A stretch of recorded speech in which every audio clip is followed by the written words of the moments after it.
कि रूस और यूक्रेन का युद्ध कब रुकेगा। ऐसा मैं क्यों बोल रहा हूं?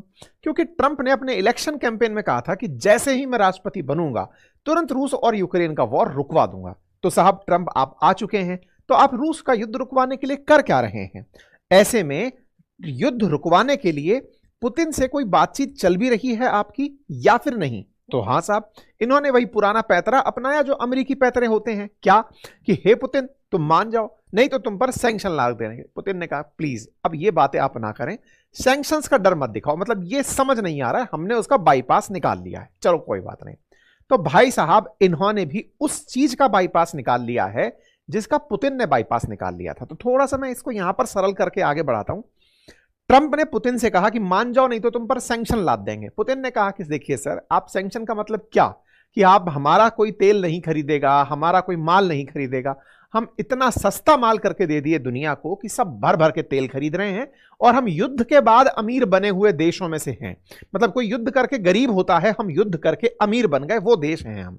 पुतिन का ये एटीट्यूड जचता भी है। कोई बात नहीं साहब, इस पुतिन के एटीट्यूड को ट्रंप जानते थे कि इनको प्यार से समझाएंगे तो तुम मानेंगे नहीं, तो क्यों ना इनके व्यापार पर ही वार किया जाए। देखिए ये तो आप सब जान रहे हैं कि कहीं ना कहीं रूस के पास इतने लोग नहीं हैं युद्ध लड़ने के लिए कि वो इतना लंबा युद्ध लड़ सकें।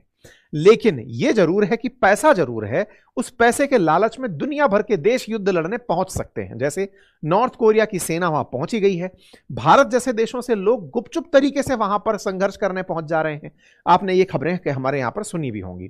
खैर, हम इन सब से इतर आते हैं और ट्रंप की दिमाग की बात करते हैं। ट्रंप ने वाकई में एक दिमाग का काम खेला है, और वो आप जानेंगे तो समझ पाएंगे कि ये कितना बड़े उद्योगपति हैं, साइकोलॉजिकली ये कितना बड़ा बिजनेसमैन आदमी है, आप उसको समझिए। देखो, ट्रंप ने अपनी तरफ से एक लाइन का अनाउंसमेंट किया, क्या कि वो विजिट करेंगे सऊदी अरब, और ये हेडलाइन बन जाती है कि वो सऊदी अरब की यात्रा पर जा रहे हैं। क्यों? क्योंकि सऊदी अरब ने $500 बिलियन हमें देने की बात की है। इंटरेस्टिंग समझो, देखो दुनिया भर के जो देश होते हैं ना, उनसे यह तय होता है कि पहली यात्रा पर वो कहां गए। जैसे आपको याद होगा कि श्रीलंका के अंदर अगर कोई प्रधानमंत्री बने, राष्ट्रपति बने, मालदीव्स, मॉरिशस, इन छोटे मोटे देशों में कोई भी बने, बांग्लादेश, इनकी पहली यात्रा कहां होती है। इससे पता चलता है कि इनकी विदेश नीति किस दिशा में जा रही है। अब सोचो, दुनिया की महाशक्ति अगर उसका राष्ट्रपति अपनी पहली विदेश यात्रा पर कहीं जाए तो यह समझ में आएगा कि इसकी विदेश नीति कैसी है।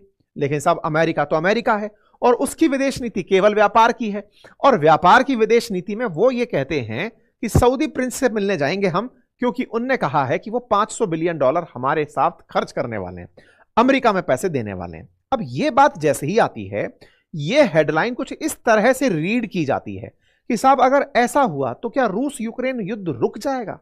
बस अब इसी को डिकोड करना है हमें।